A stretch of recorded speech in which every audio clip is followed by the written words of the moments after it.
Hey everyone, how's it going? Welcome back to another episode of Show Us Your Insides. I'm Joel. I'm Josh. And before we get started, we want to acknowledge that we are on unceded and unsurrendered Wolastoqey territory. Land acknowledgement to get started there.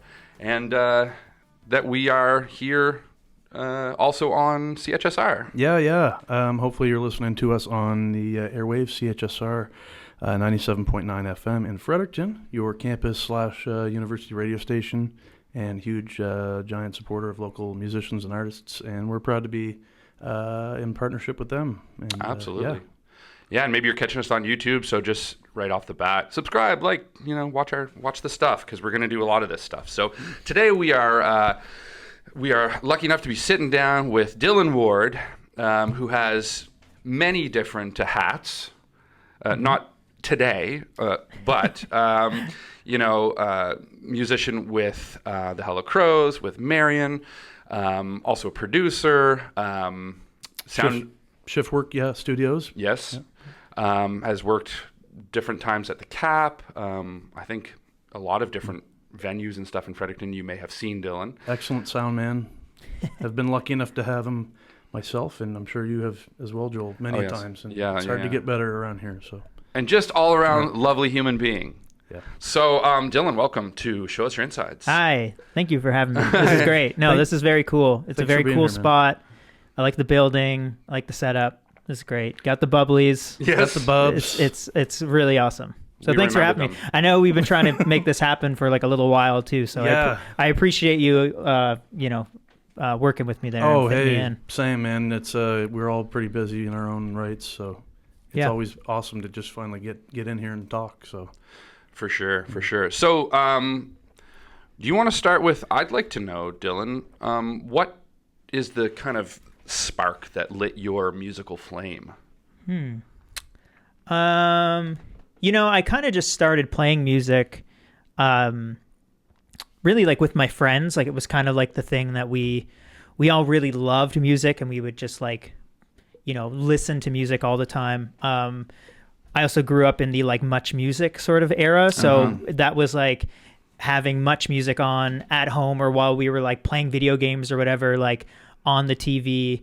Much Music Countdown, The Verge. Like I found out about so many cool bands around then. And like my parents love music, like would always be playing like AC/DC and Tom Petty and like. Cool. I love to hear the parental influences, because I feel like that's the biggest one for a lot of people, what their parents listen to. Yeah, I mean, it was all that kind of early classic rock sort of stuff, right? I know, like, I know my first kind of musical memory, which I still think is like, I think it's so cool, but I actually was born in Ontario, which is strange, but like I lived there for like 6 months and then I moved back here, but I do have like an Ontario birth certificate. So, and I do have some family out in Ontario. And anyways, we were taking a family trip out there where we were like driving, and I have two memories from that trip. One was the car overheated and my dad had to pull over on like the side of the road, and he was like pouring water on the motor, and it was just like steam was coming up from it. So that's like one thing I can remember seeing in the back of the car was like the hood up and then just all of this like steam. But then the second memory is that while we were driving there, we had this one like Beach Boys cassette that I think was like a greatest hits or something. It wasn't like necessarily an album, I don't think. But we listened to that like the whole way there, and I remember loving it, and it kept asking them to like put it back on. And then I eventually was like singing along, and I think I memorized like a lot of the words, maybe all the words. Anyways, we listened to it all the way there, all the way back. And then when we got back home, we went to my grandmother Marian's place, actually. Right. Yes. My parents got me to like stand up in front of the family and like sing that Beach Boys song in front of them. Nice. So they like put the cassette on and played it, and then I just remember like it's so weird when you think about like old memories, because they're like, it's almost like in that moment it's like I just like became conscious. Yeah. Yeah, there it is. Yeah. And then I'm just like looking at everybody and I'm singing and I'm kind of like nervous and I'm quiet sort of thing. Yeah. And then don't remember anything else after that. Just like that for one. like another like many it years. Was a super formative experience. It was a probably, formative memory for sure. Yeah. And I think that's so cool because I still love the Beach Boys like so much. Yeah. And that was really great. And like my household too, on my grandmother's side, which is also like a bit of why I kind of named the band after her, is, you know, on that side of my family, there was a lot of musicians over there, and they would like, all my like great uncles would like come over and play like acoustic guitar and stuff like that. And my grandfather, he actually lost one of his fingers in like some sort of crazy like work accident thing. Oh, you gotta have one family member at least. Yeah, that was my grandfather. Yeah. And so he never really played the guitar where all of his brothers did. But he loved the guitar, so he always had a guitar at home. And actually, he's since passed, and actually I have his guitar, which is like really cool. But so he never learned to play the guitar, but he would always play the spoons. Nice. So he was like, he'd just sit there and play the spoons. That's and a good one. jam with my great uncles. So sounds very newfie. Yeah, it's Miramichi. There you go. So it's like it's, you know, there's some sort of connection between you know those two places, I'm sure. Yeah. Oh, total lot of Irish in both. Yeah, the Irish. That's exactly what it is. So yeah, I mean that was like me as a kid, and my spark kind of started there. What kind of keeps me going is like, I just think sometimes it's just like in you, you know, like it's just, I've done it for so long now that I just can't ever see myself not doing it.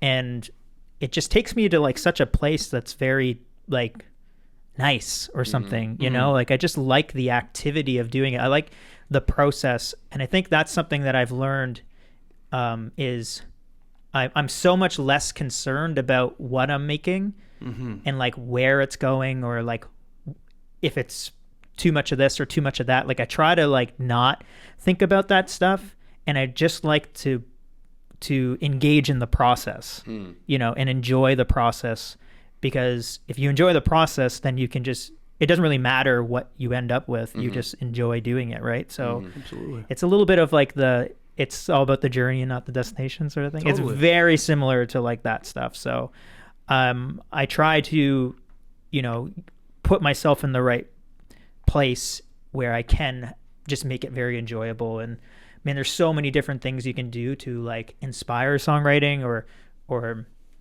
to like put yourself in the place to songwrite, that, you know, you can almost never be like, you know, just like not have that spark basically. I think anyways, if you start to kind of think about it like that, you can kind of pull yourself out of some ruts when you get in them. Yeah. So it's funny when you mentioned, I'm pretty sure, circle back a little bit, you mentioned the Beach Boys best of, I think the tape. I think my dad had the same tape, and we used to drive to Montreal as a family, and I remember like road tripping. It's funny, like when we talk about with different people that we've interviewed, like where did you get and people talk about their parents listen to music, but back in the day, like one of the main times where you'd hear music and get like hooked on it was like in a car, because you'd just oftentimes be in like an 8-hour, like when we'd go to Montreal, it'd be like an 8 to 10 hour drive. And a tape back in the day, like you couldn't just switch to song 2, song 3. No. It'd literally just be like, you might say, can you rewind that one or whatever? Yeah. But like it would just play over and over again, and often it's the tapes your parents had. But Beach Boys is a good one. Yeah. Like that's a good one to be on a road trip, because a lot of that music is kind of road trippy music anyway. Yeah, you know? For sure. It's very pleasant and nice and easy to listen to. And it's like, I want to go surfing. I love my girl. Yeah, like, exactly. You know, it's just like, you know, you can just listen to that for hours. Yeah. The falsetto stuff used to impress me as a kid. I'd be like, Dad, like, how are they singing like that? And he's like, huh? They just can do like falsetto. I was like, holy smokes. There's another one that I like. I think a lot of people have this, but like I was really like I believe this was like how when you're a kid and you're kind of figuring all this stuff, and like I remember always really loving the radio. Like my mom played the radio a lot when I was growing up too. She just like always had it on in the house. And you know, where you would imagine that inside the radio there's like a little band. Yeah. And they're just like, they're playing like all of these songs. Yeah, it's you're all like, live. Yeah, you're trying to like understand how music is just like coming to you, and it's like in this box, and you're like, what is in this box that all this music is coming out of? And you know a band plays music, so you're just trying to like piece those things together, sort of thing. It's like some of those songs only existed to me on the radio. Like I can think of like driving late at night, and driving is like big time for me to hear new music or to just really get into music. I like being able to really, have my full attention into something, and like say like Radar Love by Golden Earring. That's like synonymous to me with like driving late at night. And just the way they describe that in the song, right? And but that's a band I was like, what do they look like? You know what I mean? Before the internet, that's true. I wonder what they look like. And I didn't really almost didn't care about their backstory either. I liked that it was kind of something I only heard occasionally. That was before they started playing Crazy Train like 8 times an hour. But you know what I mean? I love Crazy Train, but you know what I'm saying. Yeah. But anything gets kind of overplayed. It can be like, okay, I've had enough of this. I understand all of the nuances now. For sure. You talked about like how the process is kind of like been now your spark, I guess. The thing that keeps you excited about working on music is like not necessarily where it's going or what the end product is, but just that process. So maybe let's talk a little bit about, because there's your process, I'm sure, how you record, but then you work with tons of artists too, recording their stuff. How do you find, has that affected your process working with other musicians and seeing their process? Or is it just any amount of that process is what kind of gets you going? Like, even do you find seeing other people's process is also inspiring, where it's kind of like, oh, cool. They when we were interviewing Kelsey, she says that they write music as a band individually. They all contribute almost like the exact same percentage, where like the drummer will start doing something and then she starts coming up with lyrics. And I was like, oh, that's a cool process, because Josh and I were saying, in the moment, on the spot altogether. Yeah. And there's so many different ways to do it, right? Yeah, like me and my groups or people I collaborate with, just with our schedules, I feel like it's something that's oftentimes like internet tag tracks back and forth and stuff. So it was cool to hear how they do it all very much together. Do you have a preference? Is that your preferred way? Because I know if people listen to your stuff and I don't want to be presumptuous, but there's to me a lot of classic rock influence there, and which I think is great. And I know you like using like vintage equipment if you can, or tones, and at that time period you basically had to just play the track maybe 3 times and get it all recorded, sometimes all together. Is that a process you try to stick with to keep an authentic tone to that era, or are you open to whatever, really? I'm certainly open to like whatever, and I think you just have to find whatever works for you. I think with working with a lot of people, especially as like a recording engineer or producer, I find people really, they get in their own way a lot, like where they're focusing, like they're so like thinking about it in a micro level instead of taking a step back and looking at like the whole picture and being like, okay, we're really focusing on something that really is like, it's not really moving the song forward, or like it's not really moving our session forward necessarily. But there are things that you have to just kind of go through, and you see that, I see that a lot with like a lot of young artists and stuff. But yeah, you really just kind of have to figure that stuff out on your own, for sure. But for me, when I'm let's say like recording wise, because you're talking about like kind of working with older equipment, or like trying to do something that sounds like a classic rock kind of styling or whatever. And I don't mean to typecast you into doing that. I just that's me just surmising, like, and it's something I like about your music is that I listen to a lot of classic rock growing up too, so I can hear that in there. So to me, that's nice. Like I enjoy hearing that type of. And I think you're bang on for sure. I know when we were doing like the Marian album, hit record, I was like super into the Beatles, and I was like reading books about them. I mean, that, like, come on, super into the Beatles, like, who doesn't go there at least at some point. But I was in it at that point, and this is kind of around the time when I started thinking about like how the process really affects like the product, instead of like you just have a song and it is the way it is, but actually the way you approach that song when it's finished and how you were kind of laying it down can really affect the end product. Agreed, So I just started to do and copy the processes of like the bands that I loved. And I started to kind of listen to music. Like, okay, I was like really into the Beatles. Well, like the Beatles, they all like performed the songs together live off the floor. And then they just went crazy with like overdubs and putting things in, taking things out and stuff like that. That was the same thing with the Beach Boys. Like they would, and like Brian Wilson, like Good Vibrations is like a great example where that song is like, you listen to it and it just sounds like one piece of music. But when you think about like, and you learn about how they actually recorded it, it's like, there's like a huge orchestra on like one part, and then it's like it goes down to like just like a small band, and there's all sorts of crazy instruments on there. There's a theremin in there. Yeah, and it's like rarely used instrument. And they basically like recorded all of those pieces onto different pieces of tape, and then they spliced it and just smashed it together. Interesting. And like, so you literally hear in the verse, it's like a whole orchestra, and then when it goes to the chorus with the theremin, that's like a whole different setup of a band that recorded onto a different piece of tape, and then they basically slam those two things together. But it sounds so cool. And it's just like, that's just like, I just love that stuff. So the process, like you're saying, the things that happen, that maybe the unexpected is part of what you like. It's not been the unpredictability and discovery. Exactly. So with Hit Record, like I was just like, let's just do it all live together.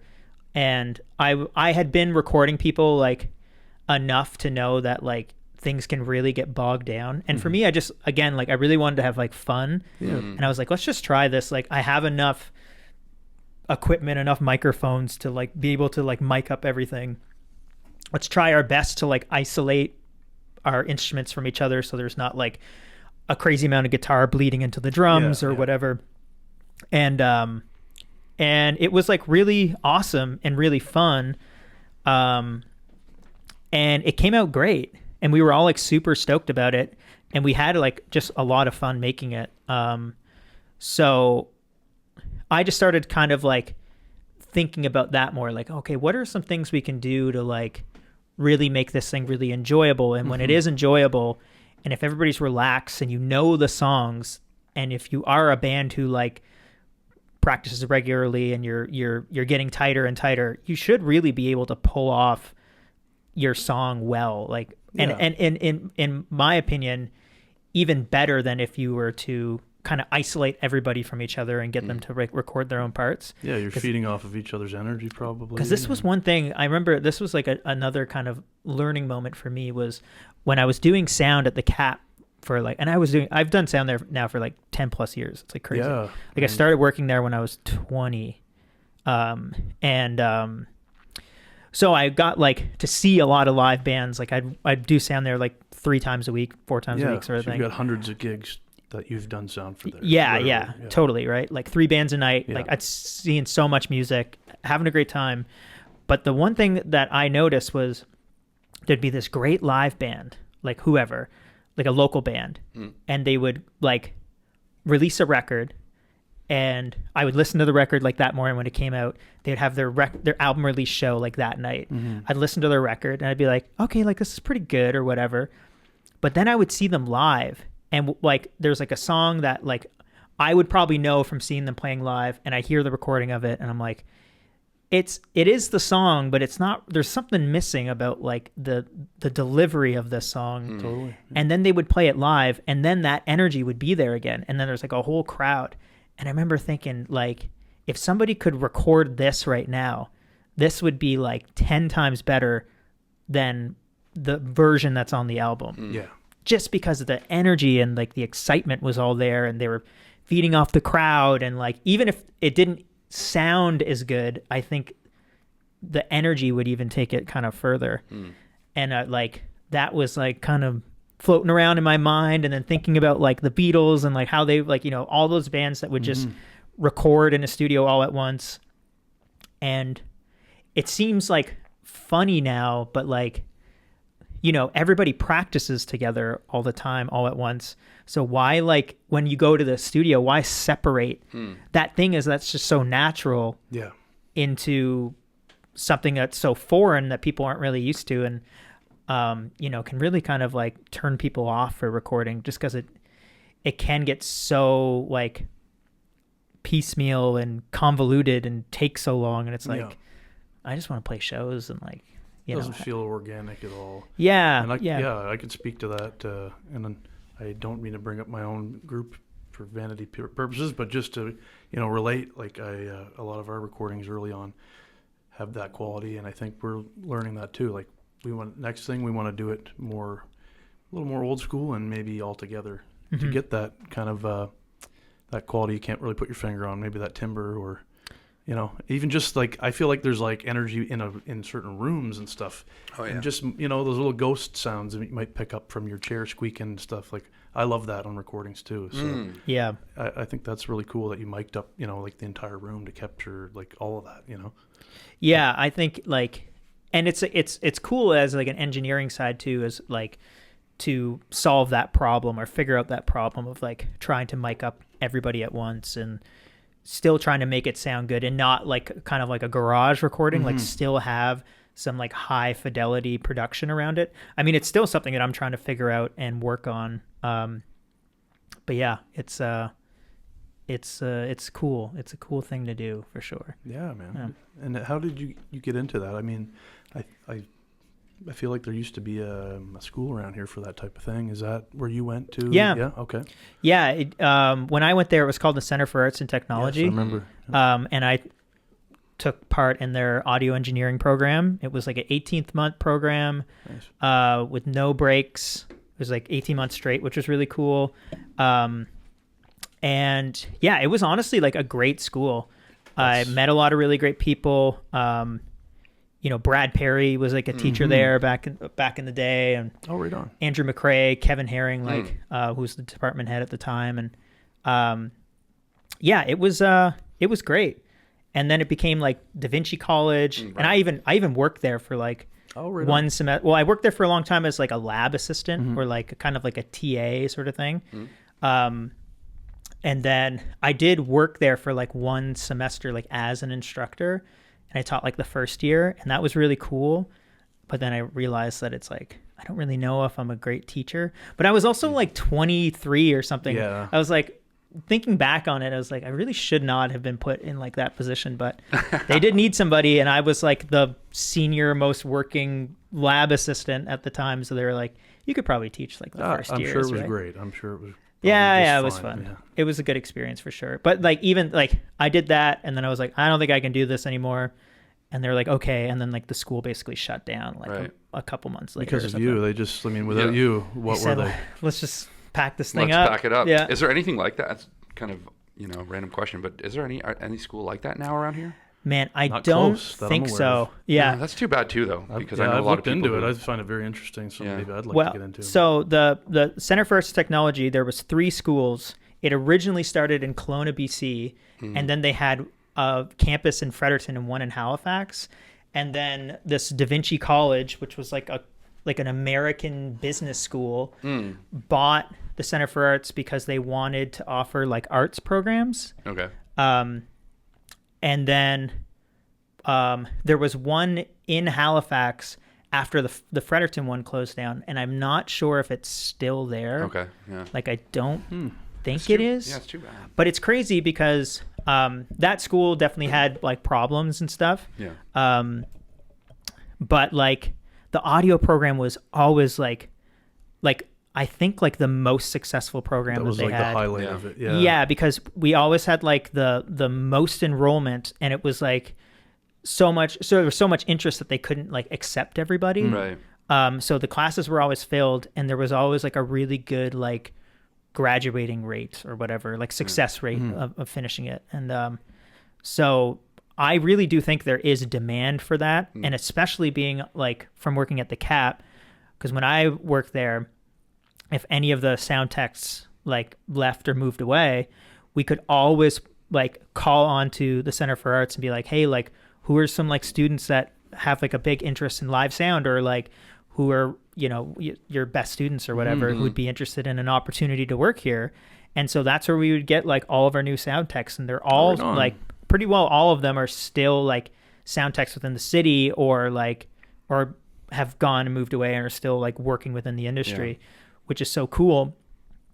But like, since that's been gone, it's been pretty hard to find like younger people who have an interest in the like tech side of music production or live sound. So there's like a huge opportunity, I think, for somebody to go in and like do something like that. Absolutely. Which would be really, really cool. Sign me up. You ever think of doing something like that yourself?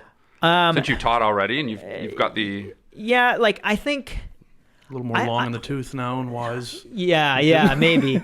I think at some point, I think that'd be really cool down the road. I just have so much going on with like doing my own music and stuff, and having the studio, and that takes a huge level of commitment. Like once you're doing that, it's like that you're also running a business. It's like, Yeah, I've certainly thought about offering some sort of like live sound, like not school, but like a course or something. A crash course or an introductory course. Yeah, I've been trying to, I have thought about doing that, and like using the CAP. Like it's like the perfect, the CAP is literally the perfect small venue ever. Like there's not very many other places that I've played that I think are better like than the CAP. It's like, it's just big enough where you could have like a big like 120, 130 capacity show that feels like crazy. Yeah. But also if you have like 20, or not 20, but like 30, 40, 50 people in there, if you have 50 people in there, it feels like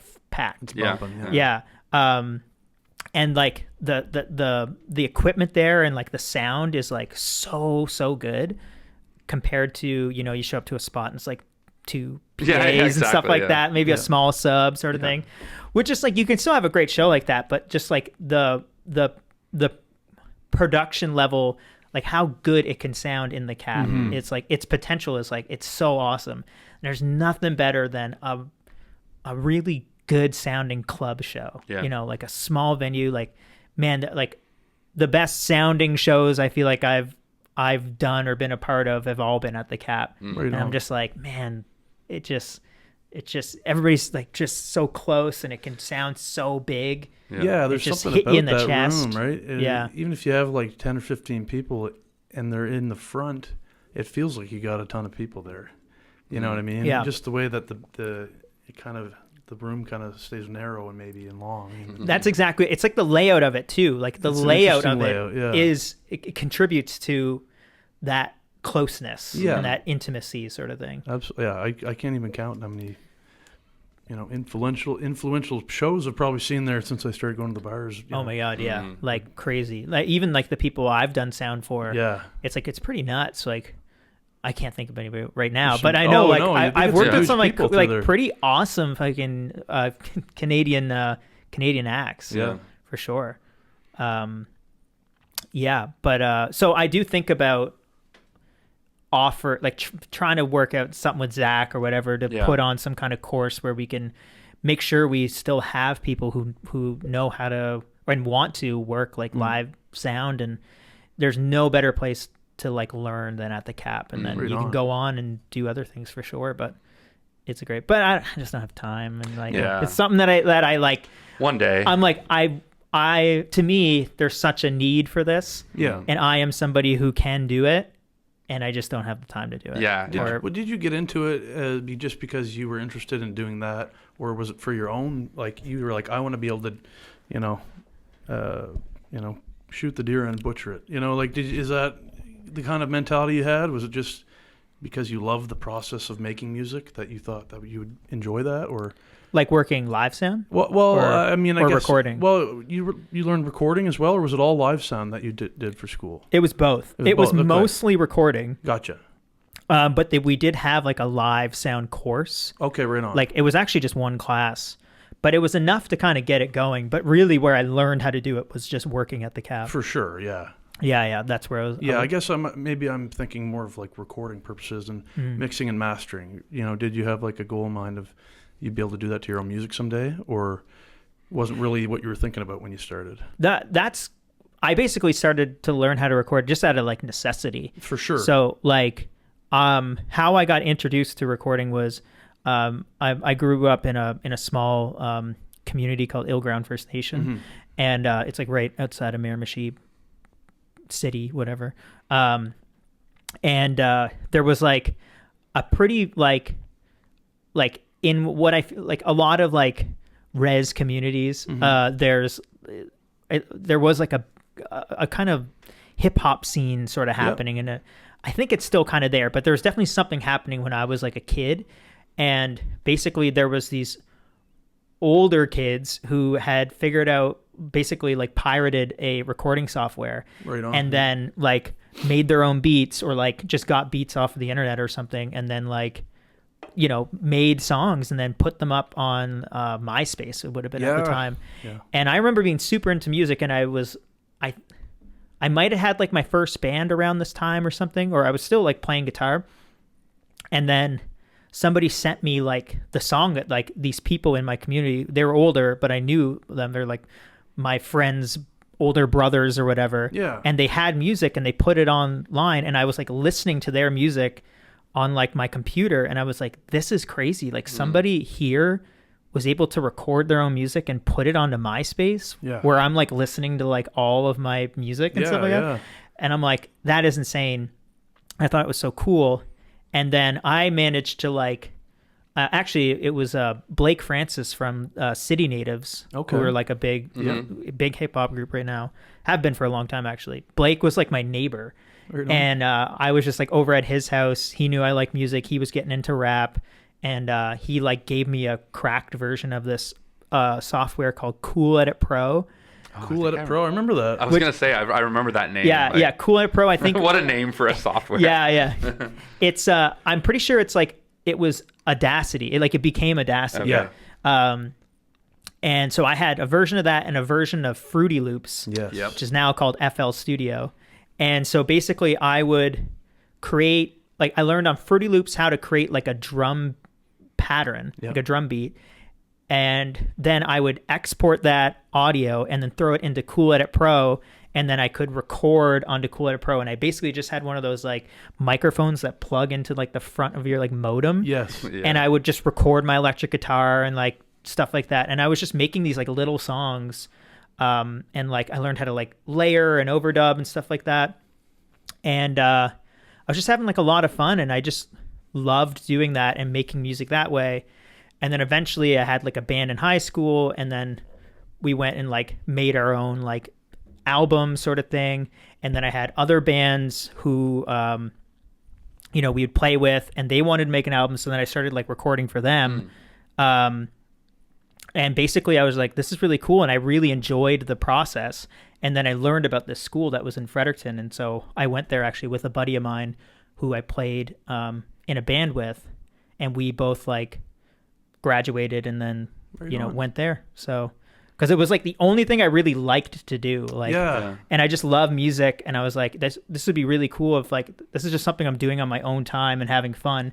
I think I got paid like $50 to make like a EP for somebody in high school, and I was like, this is awesome. I was gonna say, you got paid to make, you know, it could be like $5, $6. When you get paid for something you're passionate about, you see like a little bit of money that you've gotten, and you're able to, I don't know, go out and buy like a new shirt or something. You're like, that came from me doing something I love. Yeah, Such totally. a cool feeling. And honestly, those recordings that I made, they're like still like pretty cool. Like I go back and listen to them every once in a while. Precious like, to you in a way. Yeah, and I'm like, this is pretty awesome. Like, and there's even like, I remember actually being in school and like learning so much more than I learned like, or that I knew before when I was like making records in my basement, my mom's basement, basically.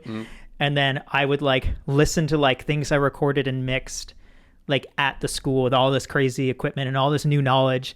And it would just sound not nearly as good as the thing that I did, or as exciting, or like whatever. And I remember just being like so frustrated and just being like, how did I like kind of mess this up with like learning all this stuff? But like, you know, I was just, it's the classic, like when you learn something, you just like do too much, you know, like you're like, oh, I just learned about EQ, so I'm just going to EQ everything just because I know I can do it, and I'm like, oh, I'm making it sound better, and then you like listen back to it, and it's like it actually sounds worse. Then when I was recording before, I had like a little mixer, and it had a high, medium, and low, and I would just like you just knew it sounded good at that point. And I had these like terrible headphones, and I would just be like, actually, I might still have the book of like the notes that I took about the positions of like the EQ. And like, because we like recorded the record like over multiple of like weeks or whatever, so I had like the same like drum setting when we were recording drums, and when I had guitar, I had the same like guitar setting. You figured out the positions of the dials. Yeah, and it's like highs at like 3.5 and lows at So it was good fun, but that's basically how it started. Like just kind of out of necessity and having fun. And I like in high school is when I really started to like really get into like record production and stuff. And specifically the band that like did it for me was a band called Spoon. Oh yeah, Spoon's great. Who happens to be coming. Who are coming to Harvest, which is like crazy. Pretty amazing, yeah. I've only seen Spoon once live before, so I'm very excited that I'm going to see them again. Especially here, like that's going to be crazy. It's going to be awesome. So, but actually we're just talking, when we were talking about like music and listening to it in cars and stuff, I can specifically remember the moment where I heard Spoon for the first time, and I was in the back seat of my friend's car, and we were driving around like late at night, and this friend, he was a first year university, he was a couple years older than me, but we were just like we were just like hanging out. He had a car, we were driving around, and he was like, hey, you should like we were just listening to music, and he was like, check out this band.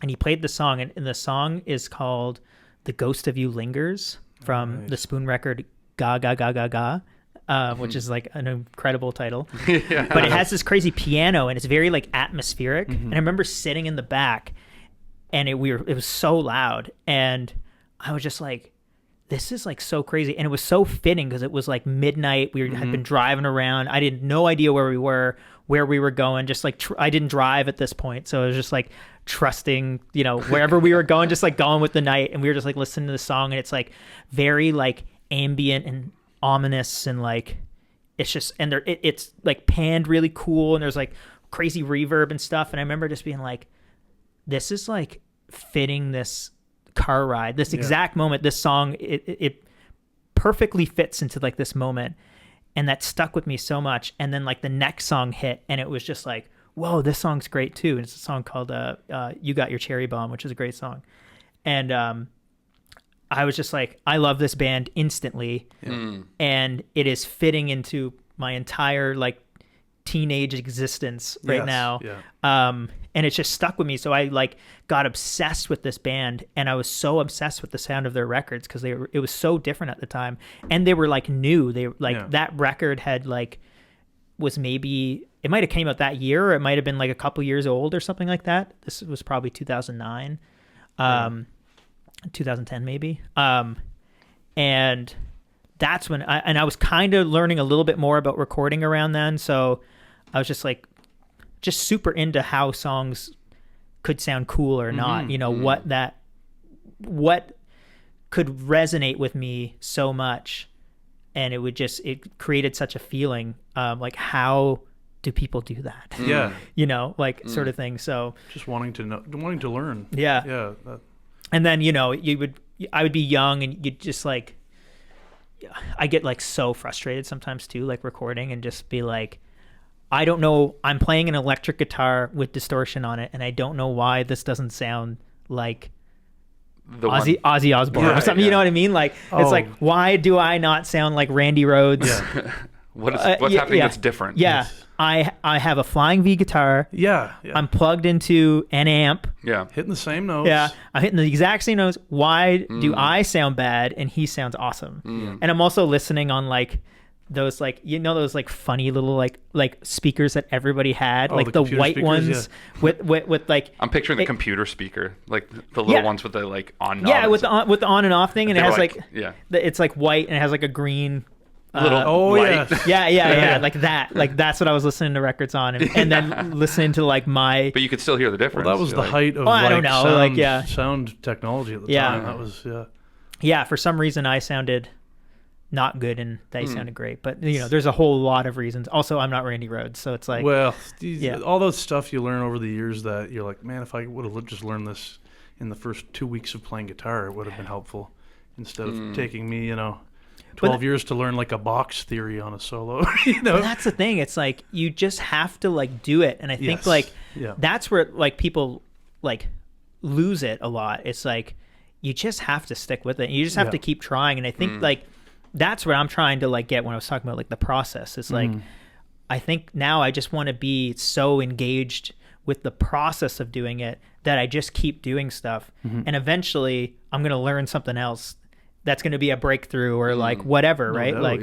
And so I'm thankful that I've just stuck around with it long enough and have got to do a lot of really cool things, like work in so many different parts of like music and music industry stuff that I've just like kind of taken bits and pieces from all these different, places I've been through in life, and then have like kind of brought it all back to what my base, which I think is like songwriting, right? Right on. Yeah. So, so that's how you would consider yourself a songwriter first and foremost. Yeah, right for on. sure, because it's what I love really to do. Like same here. I love the process of writing a song. Yeah, I just think it's so cool, and I think it's crazy. It's such a it is the human thing to like create, right? Like and to create something out of nothing. And it's funny to think that like what I produce is a combination of just all of this music and this stories and all these stuff that I've just taken in, and it has just like jumbled itself around, and it comes out as a song in some way, which is so cool.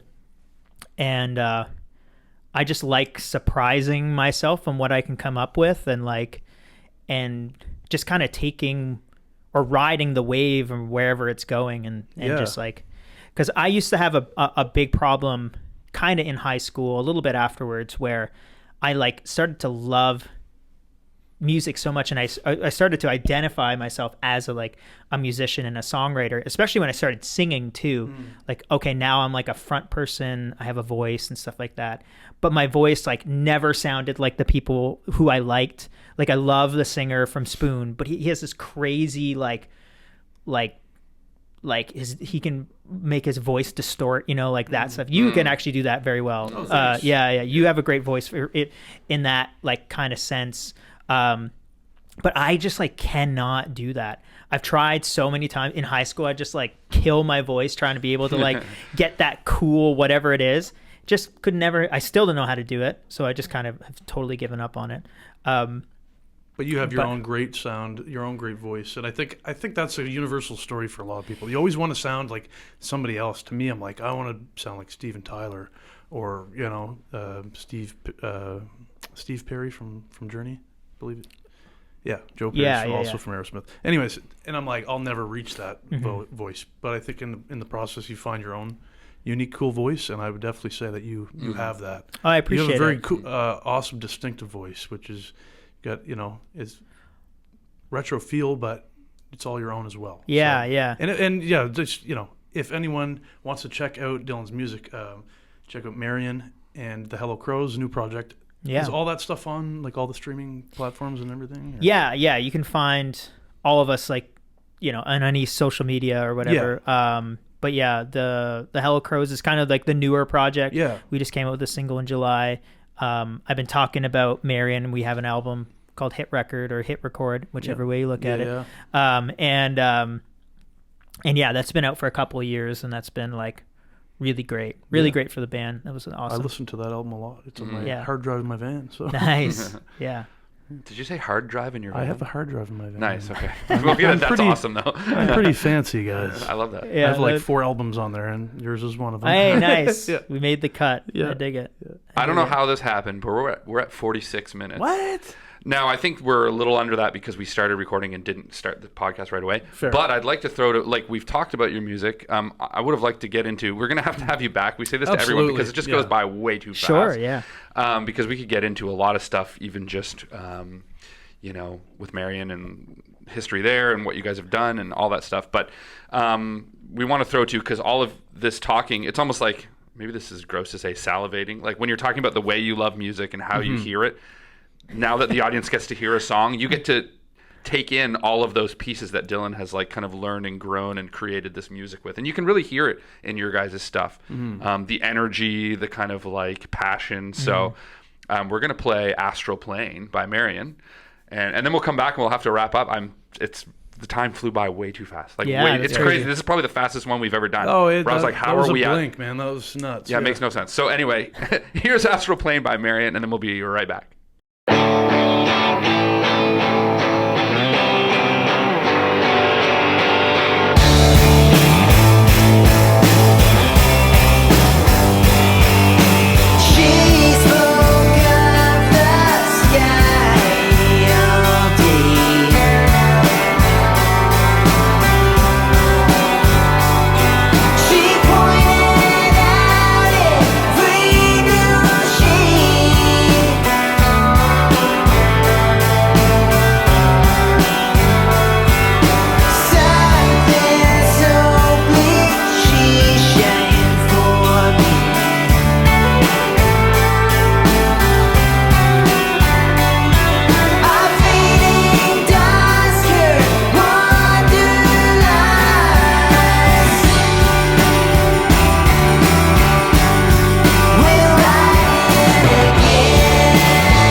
And we're back. Hey. I hope you enjoyed that video.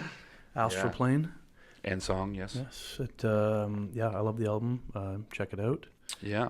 Check out Shiftwork Recording as well. You guys have a page, I presume, for that as well, Facebook and Instagram and stuff, your studio. Yeah. So basically, the things that I do are Marian, which we've talked a lot about. Marian the band, kind of anywhere. The newer group, the Hello Crows, just like an all indigenous like super group of Fredericton's finest. Is what we like to call it. So we're working on an album. We just released a single in July, which is excellent too, by the way. Thank you. Yeah. And so those are like my two main bands, and then my studio is called Shiftwork Recording, and that's kind of like what I do when I'm not playing music, is I just go and I record. I actually have had the pleasure to record both of you. It was great atmosphere, was. and the whole process was fun. Which I would recommend it to anybody that's wanting to get into some recording. Yeah, yes, for sure. Yeah, I mean, and that's like, it's so fun. Like making records is so fun. I love doing it. I love working with like different people, and and it's keeps me busy for sure. Oh yeah. Yeah. So that's good. Well, we'll put links in the bottom to everything. So if you're watching this on YouTube, look in the details for all these links so you can go check out the music. If you're on CHSR, go search it up because it's definitely worth checking out all of the projects. And if you are a band or a musician and you're looking for a place to record, highly recommend Shiftwork Recording. Okay, so any other final thoughts, final musings? We don't do like the... Yeah, I would kind of like just to touch on Hello Crows, how you guys like linked up that way, you know what I mean?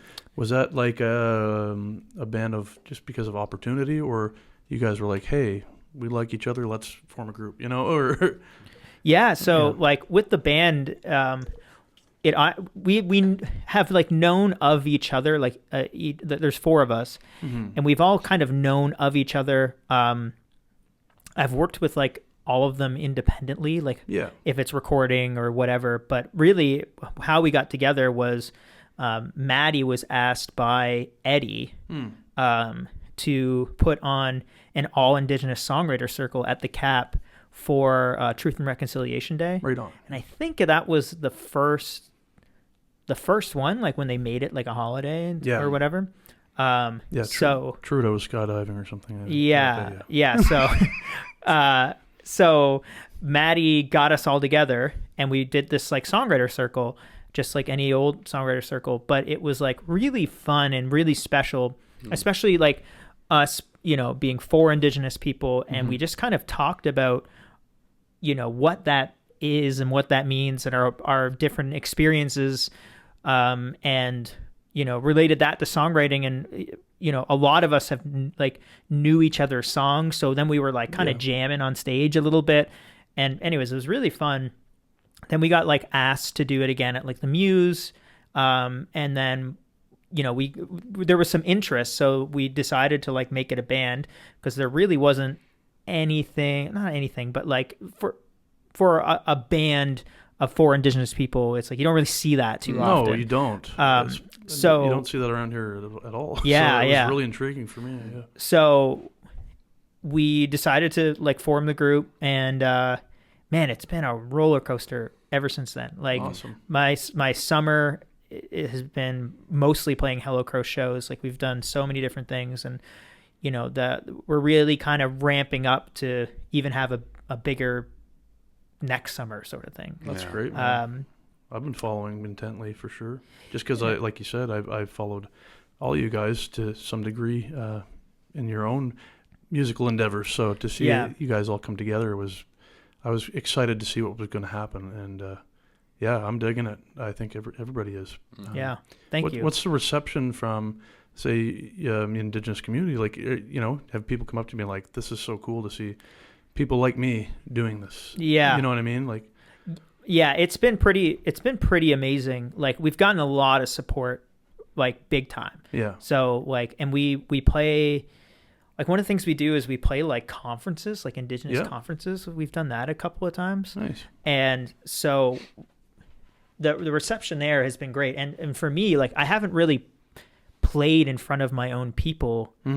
Like almost exclusively, like a room filled with Indigenous people. Yeah. It's like I haven't really done that ever since I like lived at home and was like playing at the local band hall sort of thing. Yeah. So that has been like really special, and there's been a lot of support, and like there's been so many other things where the community has really come together to support us and stuff, which is incredible. Yeah. And it is very inspiring because like we want to keep doing it. We will keep doing it. But we talk about even like going into like schools and playing and stuff like that. So I think that would be so cool. Because for me, being like when I was like a young kid in school starting to learn about music, if I had a band of Indigenous people come in and like play some like awesome music, it would have blew my mind sort of thing, yeah, right? man. Like, Yeah. so I kind of want to like play for that like young version of myself. Yeah. And everybody else in the band is like totally on board. And Awesome. it's an interesting group, you know, like I would actually say that this group like complements even my other band, because it just it's so different, and we come at it in such a different way that like, and even being a band of like 4 songwriters, like I don't have to feel like I need to have a new song all the time, you know what I mean? Yeah. Like we share that weight of Different like dynamic altogether. yeah, and it makes the band like so interesting, because if you see our show, like you could hear such a different array of music, because we essentially have like one person as like the front person, and then it's like, you know, they might bring a song to the table, but then we like put all of our own stuff into it. Sure. So we're starting to get that kind of Crow sound sort of thing of us all kind of gelling together. But like, you know, there's 4 unique voices in the band, which is like, it's a really cool dynamic for sure.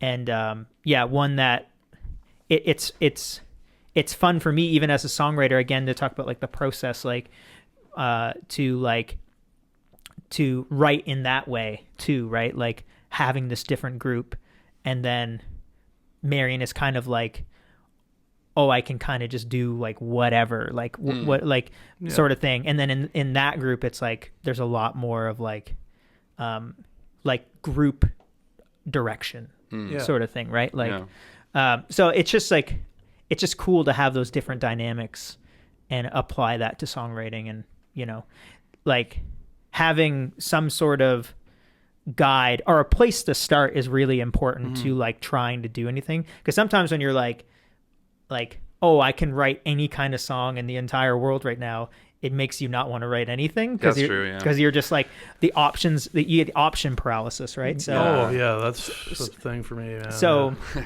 it's like basically like it's cool to like think of these things as like not prompts, but like, or you just have these things as like how to just start something, and then because that's the hardest thing, is just starting. Yeah, sometimes the limitations help. For Absolutely. me personally, or a deadline. Yeah. A deadline is the best way for me to get something done the night before. My favorite one is, and I go back to it every once in a while, but it's like have a chord have one chord progression, and that's the whole song.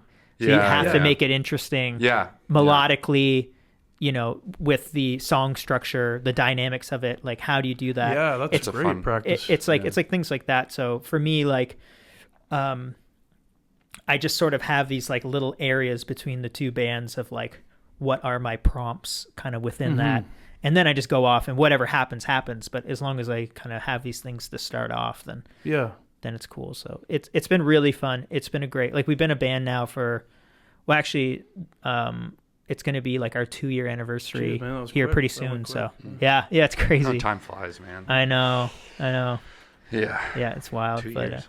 yeah, and then Marian, we're starting like we're starting a new record, which is really exciting. You know, we had Tim. He kind of walked away from the band. It was all good. Don't worry about it. Like no drama or anything. Yeah, life happens, stuff. Yeah, but it was an interesting position for us to be in, because we were like, do we get a new guitar player? Yeah. Or like what do we do basically? Adapt. Yeah. Yes. So we just decided to be like a 3-piece for like the summer. Yeah. And now we're just like staying a 3-piece because it's been so fun. And even just that one change, the band is totally different. Like it feels like a totally new band. Yeah.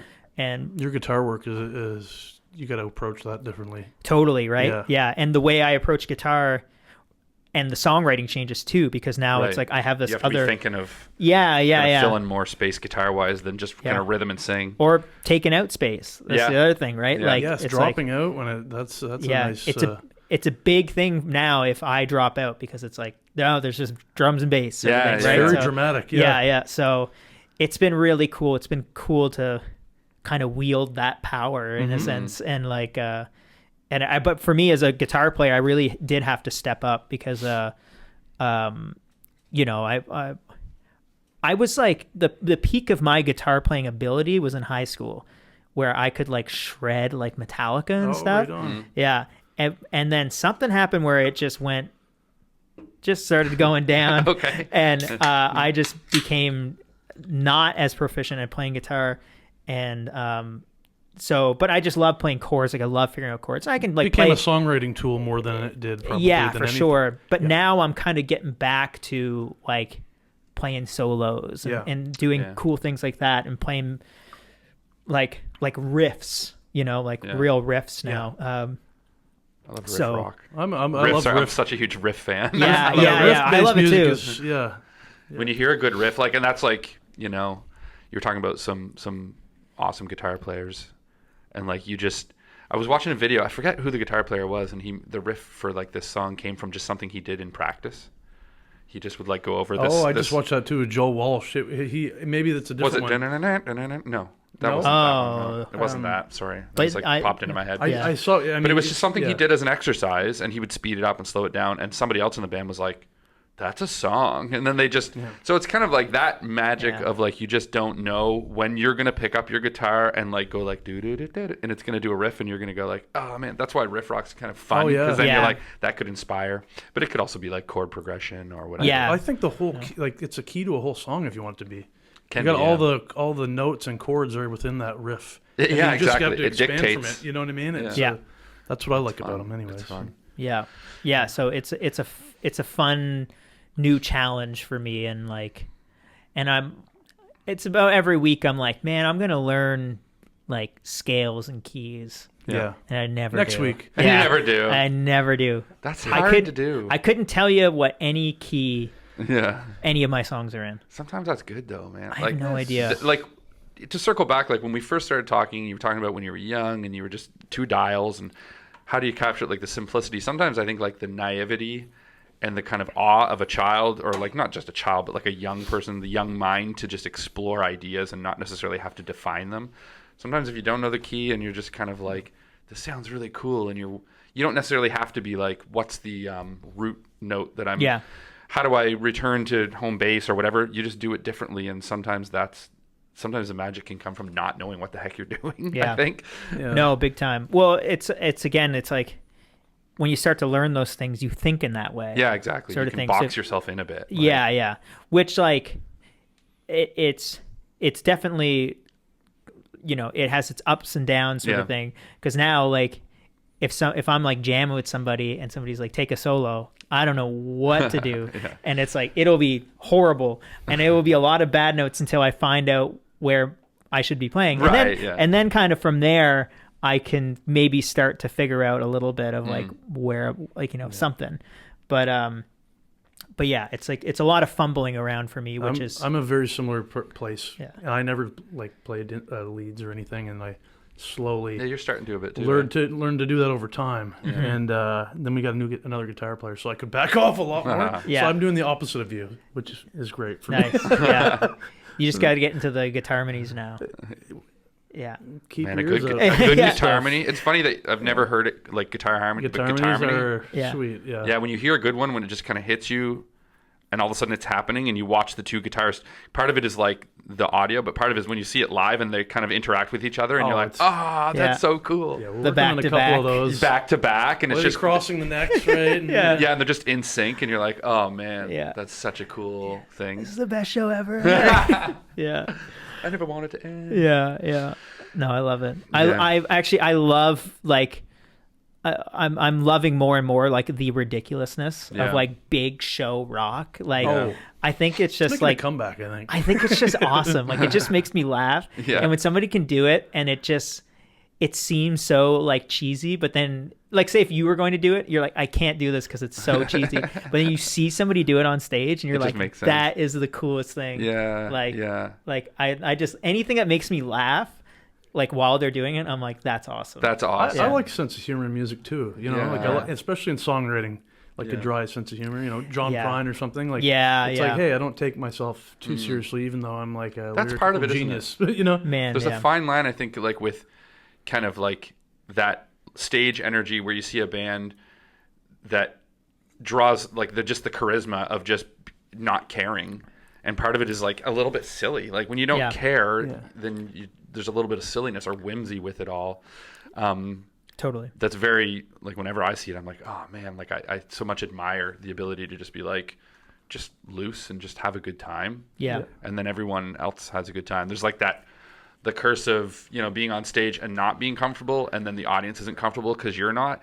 And it's a fun social dynamic, which is like, it just shows how much we are connected to each other even when we think we're not. Mm-hmm. That like when we're in a moment where we're uncomfortable, then another person is, and it's like a wave of uncomfortable. But the opposite is also true. If someone's really comfortable, you just feel it. Like we can feel each other's energy, and it's very cool when someone's on stage. And well, that's the thing. It's like, somebody said this before, but it's like, if you, when you're on stage, if you are having fun on stage, that is you inviting everybody else to have fun. That's a good way to look at it. Yeah. So inviting.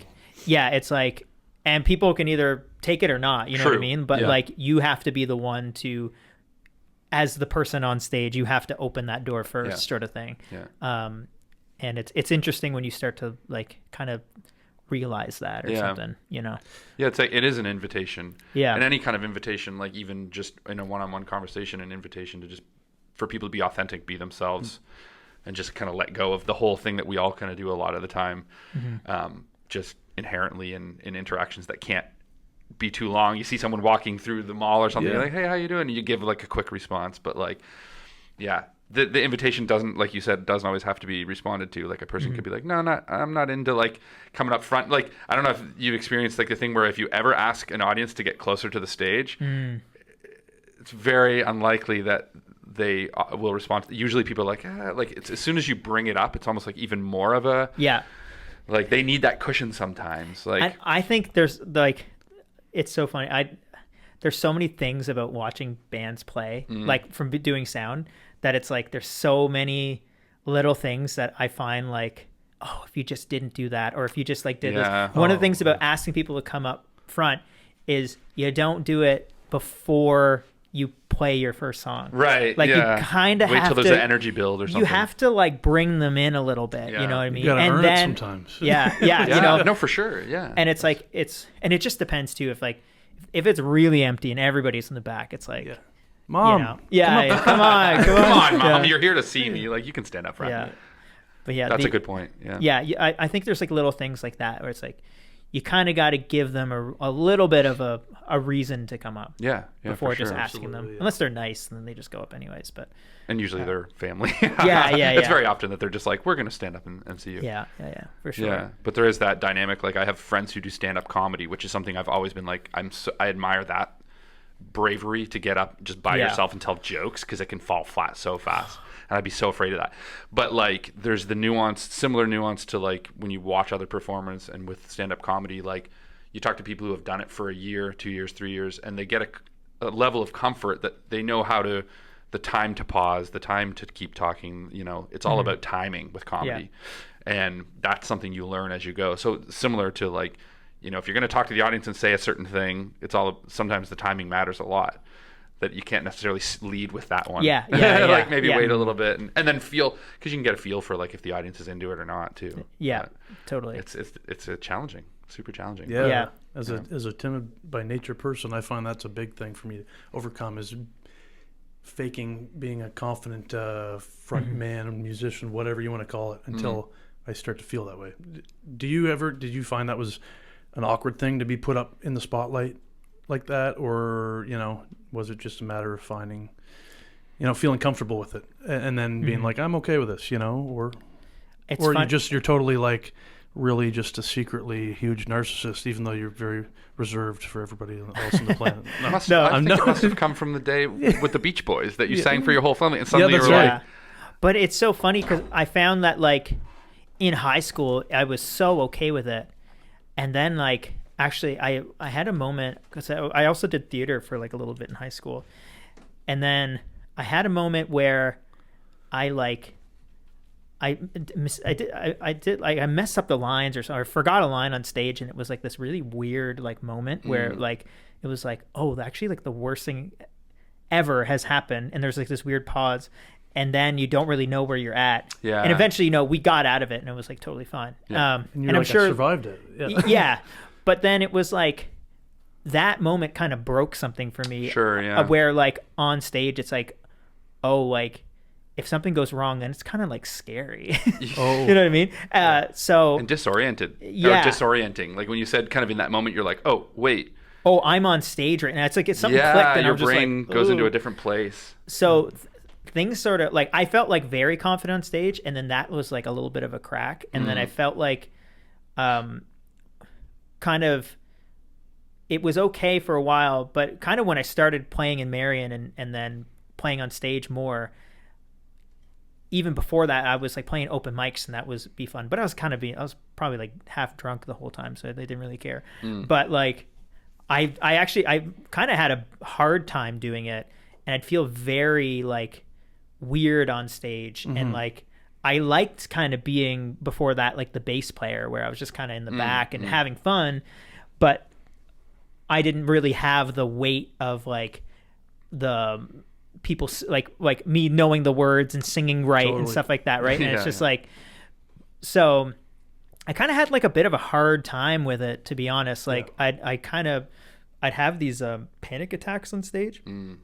That was like I had a couple really bad ones. Oh, geez, sorry to hear that, man. That's tough. I had one actually. It was when the ECMAs were in Fredericton, and I actually just I stopped playing, and I like went over to like Jerry Faye, my wife, who also plays in Marian, and I was Shout like, out to Jerry Faye. yeah. And I just stopped playing the song halfway through, and I said, I have to leave, and she was like, what? And I was just like, thank you, everybody. Like just hit the door, got out of there. Yeah. And then but what sucked was that we had to do an interview right after that was live in front, because it was like, Are you serious? yeah, it was like the ECMA radio. So you play like 3 songs, and then it was literally our last song. Yeah. Cut that song short, and I was just like, Oh, I know the feeling so well. Yeah.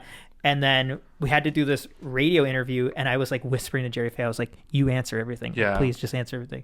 And she was like, okay. And then I was like sitting there, and I felt like everybody knew what was happening to me. That's part of the issue, right? It's like you feel like everyone's seeing it, and it's all like, yeah. So that was really tough. Yeah. But then after that, I was like, I cannot let this happen again. And I'm not even really sure what happens. It just does, right? Yeah. But anyway, so I've kind of developed these like mechanisms that whenever I kind of feel that feeling, I'll start to like take my mind off of it, sort of thing. And that has kind of helped. And then when I would kind of pull through, and whenever that stuff would start to happen, I was like, oh, I can actually get through this. And now it definitely doesn't happen as much. Yeah. It happens every once in a while, but now I feel like I'm building it up a little bit more. Like I'm kind of getting back to that confidence, confident front person sort of thing. Yeah. So it's interesting, it's interesting to go through that whole process, to be there and then lose it or whatever, and then like make your way back. Well, thanks for sharing that. Like as a person who suffers from panic attacks and stuff, like it can, to hear another musician and someone who plays music say, I had this and I came off stage, and not everyone talks openly about it, but I think a lot more of us in general experience that stuff than we talk about. Friends that have had very similar experiences. Yeah. And so, oh, sorry, man, go ahead. Well, I was just going to say, and it's just so cool that here you are saying you still do it. You didn't give up on it. You didn't say that's too much. You're building confidence again. And I think for people who are out there who may not, sorry to tangent on like a mental health thing, but like if you're dealing with panic disorder or anxiety, panic attacks, whatever, that you can get to a place where maybe it'll happen, but you still just keep doing what you're doing. Yeah. And you build more confidence. Yeah, exactly. And I think it's like, for me, it was literally like talking about it with people. Yeah. And then like somebody would share something, like I can't even remember who now, which is unfortunate, but it was like, what I do is I focus on like my feet. Sure. Yeah. So I just like think about like the weight of like being on my feet, stuff like that. So it's a grounding exercise Yeah. that I've learned in therapy, actually. It's anchor yourself to reality. Yeah, and it really works. So it's like, it's just, and sometimes you just need that like moment to take like that breath. And then you're 100%. just like, okay. It starts to drop instead of doing the ramp. Yeah. So, I was going to say something else too, but I can't remember. Oh yeah. What for me, like I actually like almost completely like stopped playing like solo shows. Yeah. And now anytime I play a solo show, I play it with Jerry Faye, and it's just like a duo show. Yeah.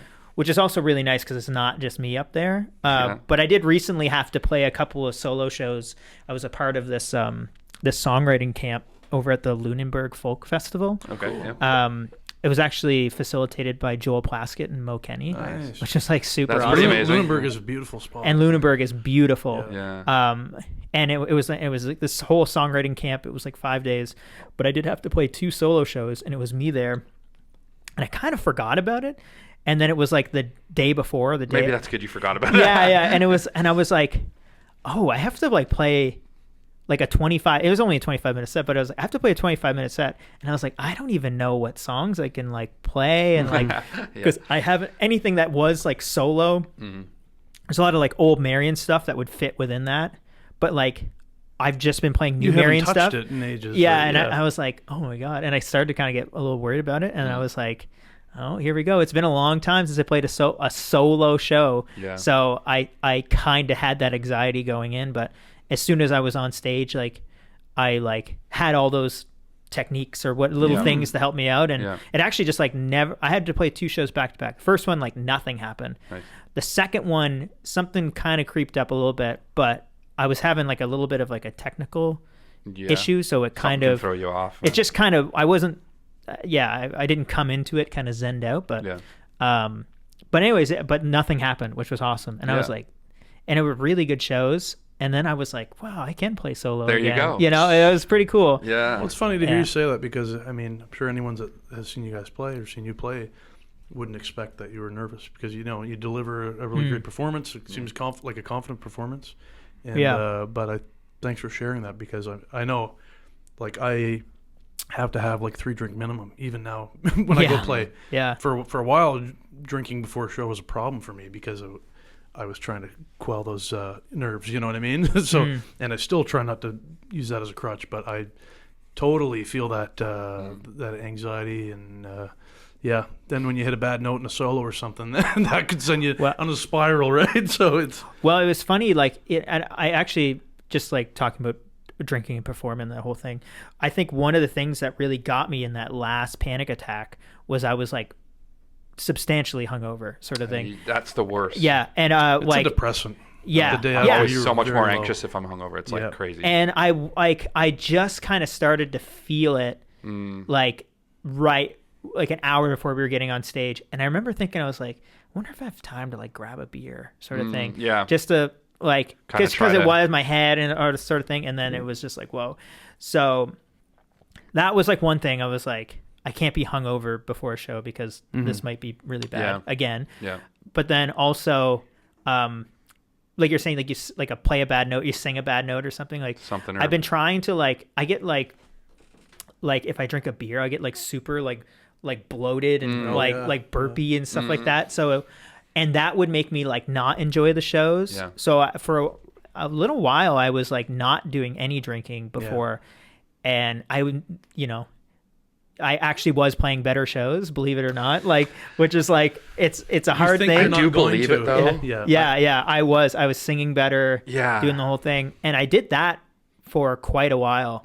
And same thing, that also just helped with like the general anxiety and stage fright or whatever. And so that was really nice. I mean, I've kind of, I needed to do that to kind of figure out like what was happening for me to be happy with like my singing or whatever. So I was like, okay, not doing any drinking beforehand. But then there is this like idea that like, oh, I might be like super anxious now because I don't have that crutch of the thing. But then I was singing better, and then I just kind of got into like the flow of it. Yeah. And I was like, oh, I'm actually just like in the moment. And I might have been anxious before, but when I'm on stage and it's going well, it's like, well, I don't really have anything to be worried about. But then I've recently kind of started drinking a little bit more before the shows, like having a drink basically, kind of try to time it out like an hour before if I want to. Yeah. And then those shows have been really fun. So it's like there's no there's no like like there's no right way, I guess, unless you're the healthy thing is to not drink at all. But there's I just think I think if you are going through anything like that, you just have to start to like take away Yes. and like not just assume that like, oh, I'm just like, this is just the way I am, and like nothing can change. Right. You know what I mean? Yeah, So 100%. it's been an interesting journey, but I do feel like I do feel like I'm coming back to that more confident, like not really worried, and know that if anything happens, I can get out of it. And also, if anything happens even that bad, I can just leave. Like, it's not the end of the world. No, you're right. It feels like the end of the world. I used to say that. I said, you know what? I said, what's the worst thing that's going to happen? Yeah. And are you going to die? Well, no. If you do, well, there's nothing you can do about it. Yeah.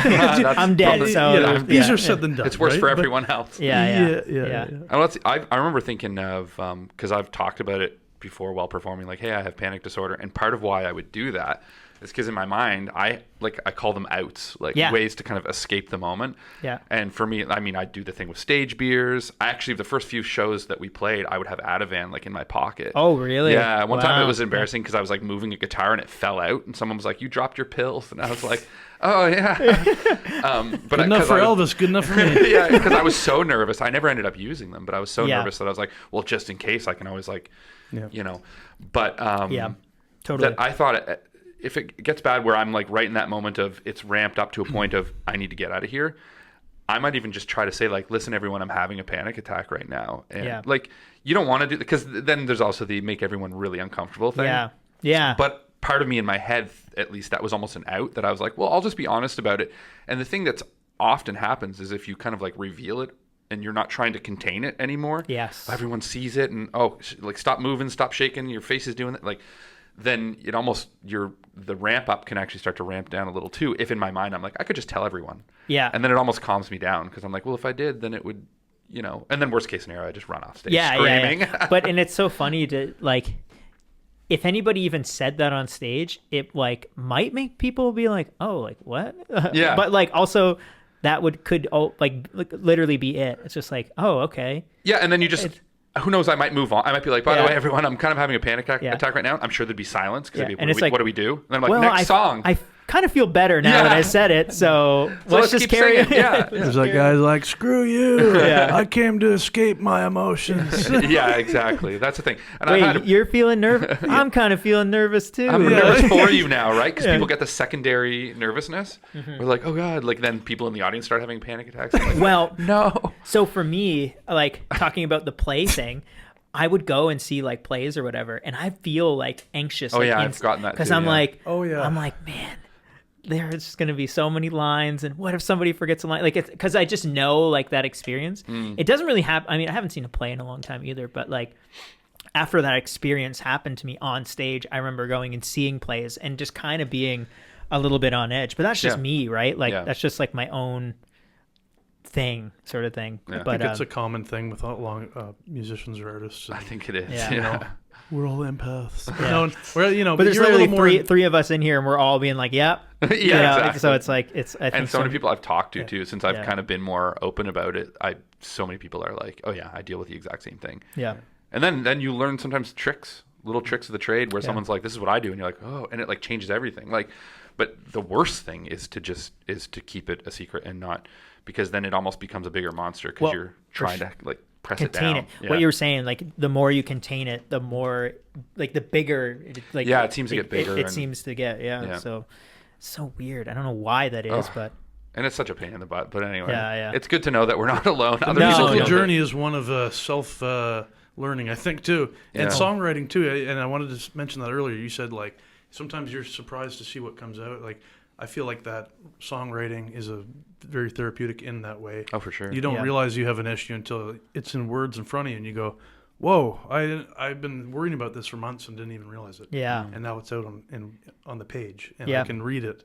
So that's the cool thing about creation and performance. I think you get to learn more about yourself and become better over time and become more of an authentic version of yourself. Yeah.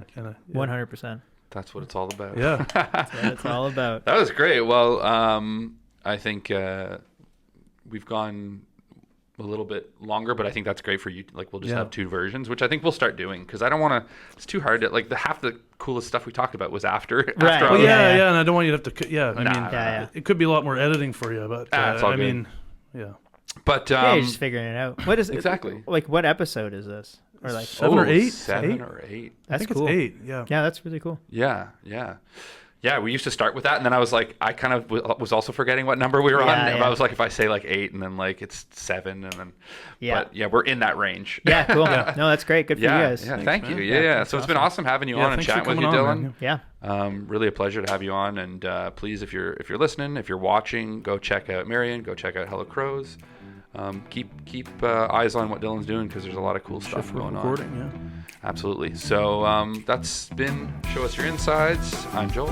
I'm Josh. And we will see you on the next one.